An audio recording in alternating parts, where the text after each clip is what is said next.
आज ना मुलांना काहीतरी गोड खायची इच्छा झाली होती. म्हणून गोड काय करणार तर मी मुगाच्या डाळची वडी केली.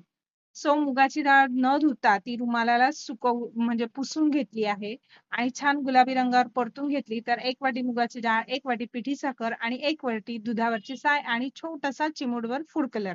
सो दुधावरची साय कढईत पातळ करून घेतली. त्यावर मुगाच्या डाळीचं पावडर घातली. नंतर साखर घातली आणि फूड कलर घातला. असं सगळं मिक्स करून घेतलं. थोडा वेळ एक 3-4 मिनिटं परतवलं. नंतर त्यात दूध घातलं. तोही दूध परतवलं छान आणि छान त्याचा असा घट्ट गोळा झाला वडी पडण्याइतपत आणि दुसरीकडे ताटलीला तूप लावून घेतलं आणि ती वडीचा गोळा छान त्याच्यात ताटलीत ओतून थापून घेतला.